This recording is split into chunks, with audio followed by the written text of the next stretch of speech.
ThinkPads are, well, ThinkPads. They're a line of business laptops that most people can spot from a mile away.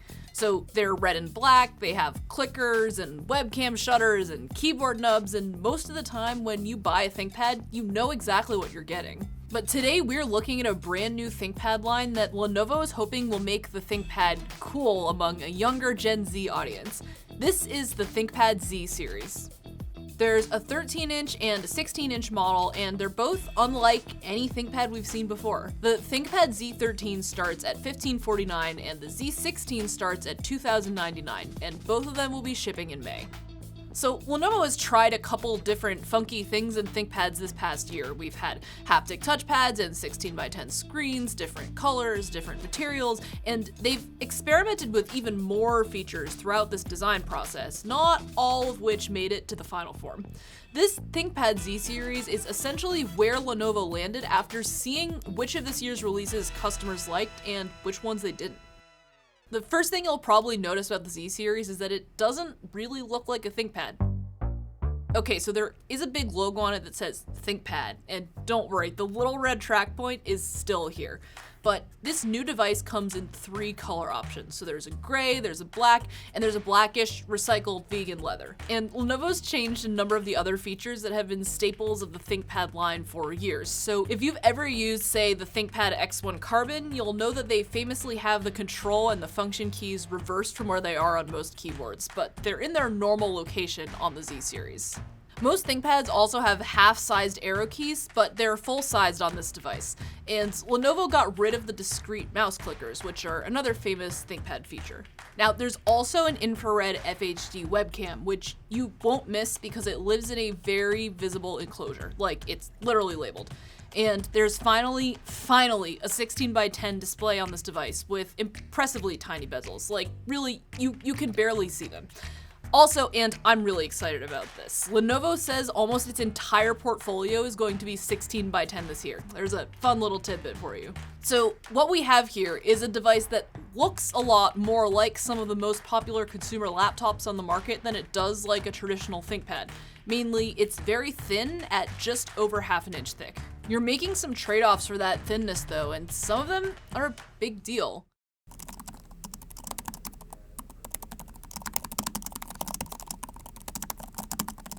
There's a bit less keyboard travel on this than there is on some larger ThinkPads, and it's noticeable. There's also a haptic touchpad, which is probably my least favorite part. The click was really shallow on the unit I tested. Lenovo says you'll be able to customize that. The RAM is also soldered, so you can't upgrade it on either model. And finally, the biggest one, ports. There are 2 USB-C ports on the Z13, and that's it. That's not a lot. That could end up being a deal breaker for people who need to connect a lot of things.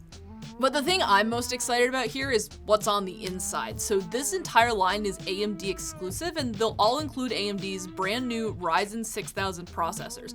And the 16-incher can also include AMD's discrete graphics. So it's a lot of AMD.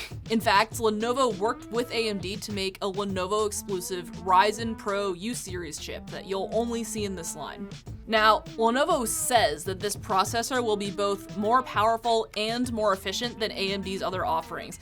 Now, I have no idea if that's true. We generally expect that higher wattage chips would be less efficient, so, we'll have to wait and see how it actually performs. The long and short of all this is, Lenovo is trying to expand the ThinkPad line to a generation of people that it thinks care more about mobility, that is, a thin chassis, and mobile power than they do about things like a super comfortable touchpad, a useful port selection, and a keyboard with lots of travel. As an ostensible member of the audience they're targeting, I'm not sure if I agree. Don't get me wrong, I love a thin device, and I love a good AMD system. But some of these trade-offs are serious considerations. And these models, like some of the other funkier ThinkPad models this past year, are leaving behind some of the features that have made ThinkPads so popular in the past. And they're venturing more towards the mainstream consumer laptop sphere. That's a competitive field. And these ThinkPads, rather than being in a class of their own like they are in the business sphere, are going to be competing with the XPS, the Galaxy Book, the MacBook. They're going to be competing with devices that are thin but also have more ports and are more comfortable. ThinkPads are really great computers, and I can't wait to try these ones out. I just really hope they're not falling victim to the thin at all costs mindset that brought us the butterfly keyboard. ThinkPad keyboards have always been some of my favorite keyboards on the market because they have so much travel and they're so sturdy, but I'm gonna need a little more time to fall in love with this one because it's a little bit flatter. So what's your favorite laptop keyboard?